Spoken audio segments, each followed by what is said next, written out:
حج کی ترغیب دلائی اور حج کے مختلف پہلوؤں کو بیان فرمایا۔ کہیں پر فرمایا وَلِلَّهِ عَلَى النَّاسِ حِجُّ الْبَيْتِ مَنِ اسْتَطَاعَ إِلَيْهِ سَبِيلًا، اور اللہ ہی کے لیے ہے لوگوں پر بیت اللہ کا حج کرنا جو بیت اللہ کی طرف جانے کی استطاعت رکھتا ہو۔ کہیں فرمایا ان الصفا والمروہ من شعائر اللہ، بے شک صفا مروہ میری نشانیوں میں سے ایک نشانی ہے۔ کہیں پر فرمایا واتخذوا من مقام ابراہیم مصلی، مقام ابراہیم کو مصلی بنا لو۔ کہیں پر فرمایا ان اول بیت وضع للناس للذی ببکہ مبارک وہدی للعالمین، بے شک عبادت کے لیے جو سب سے پہلا گھر بنایا وہ مکہ ہے، برکت والا ہے اور عالمین کے لیے ہدایت بھی ہے۔ کہیں پر فرمایا الحج اشہر معلومات، حج کے دن یہ معلوم دن ہے، پورا سال حج نہیں ہو سکتا، اس کے ایک مخصوص دن ہے، مقررہ دن ہے، معلوم دن ہے۔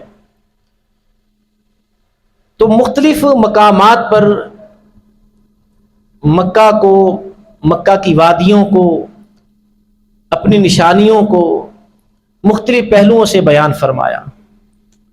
ہر صاحب استطاعت پر زندگی میں ایک مرتبہ حج فرض ہے۔ صاحب استطاعت ہونے کے بعد اگر کوئی شخص حج نہیں کرتا اور اسی طرح مر جاتا ہے تو اب اس کے ورثاء پر لازم ہے کہ وہ اپنے باپ کی طرف سے یا والدہ کی طرف سے حج کر کے آئے، تاکہ حج نہ کرنے کا وبال جو ان پر ہو رہا ہے یا اس کی جو سزا انہیں ہو رہی ہے وہ سزا ختم ہو سکے۔ آپ صلی اللہ علیہ وآلہ وسلم حج کی ترغیب دے رہے تھے، ایک صاحب کھڑے ہوئے اور عرض کیا یا رسول اللہ صلی اللہ علیہ وسلم ہر سال حج کیا کریں۔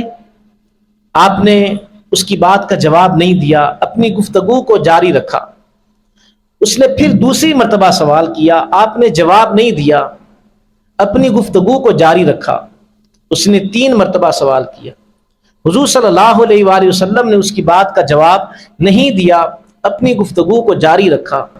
کچھ دیر کے بعد آپ صلی اللہ علیہ وآلہ وسلم نے ارشاد فرمایا بھئی وہ جو مجھ سے پوچھ رہا تھا کہ کیا ہر سال حج پر جایا کریں، اگر میں ہاں کہہ دیتا تو ہر سال ہی حج فرض ہو جاتا۔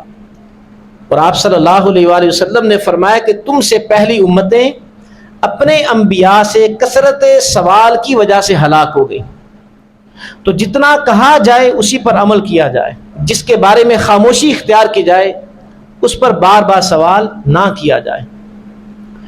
جو شخص بیت اللہ کی حاضری کی سعادت حاصل کرتا ہے، حج کو جاتا ہے اور وہاں پر کوئی فحش گفتگو نہیں کرتا، کوئی جھگڑا نہیں کرتا، کوئی گناہ کا کام نہیں کرتا، تمام اراکین حج کو ادا کرتا ہے، آپ صلی اللہ علیہ وآلہ وسلم نے ارشاد فرمایا وہ گناہوں سے اس طرح پاک ہو کر واپس آتا ہے کہ جس طرح اس دن پاک تھا جس دن اس کی ماں نے اسے جنا تھا۔